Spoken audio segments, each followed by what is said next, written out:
let's look at some specifics. If you take wages and salaries,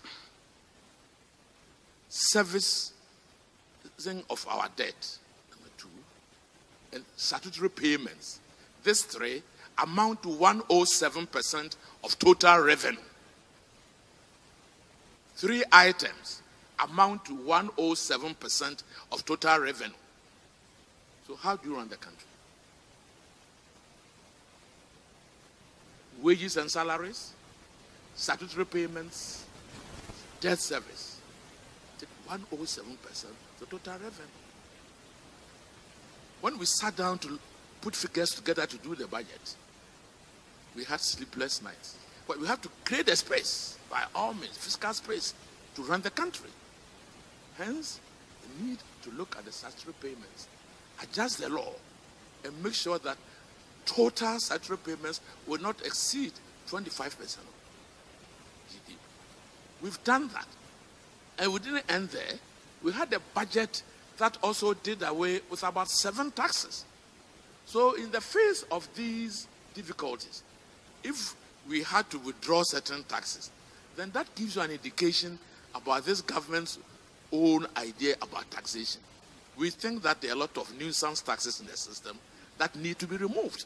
So we managed to remove some. It's a continuation. We are going to continue as a policy. But we need that fiscal room to do this, to be consistent with running the country. So I can assure you that we are converts. We know that there's too much tax on the private sector. And some of the taxes are skewed wrongly. And the way even we run the taxation system makes it difficult for people to have working capital to operate and that kind of thing. So I think that we are convinced we want to make sure that taxation does not kill the private sector. Would you do tax alignment? Can we align some of these things to incentives? For example, if companies employ a certain number of women, can they have tax incentives? If companies employ certain graduates after school, can they have tax incentives? Companies employ disabled persons. Can we have incentivization so that taxes are rationalized sometimes and companies are encouraged to do certain things on the basis of tax expectations? Can we think of that moving forward? It's not a question of we thinking about it. We should do it.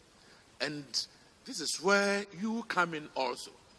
The private sector should come with suggestions on some of these things.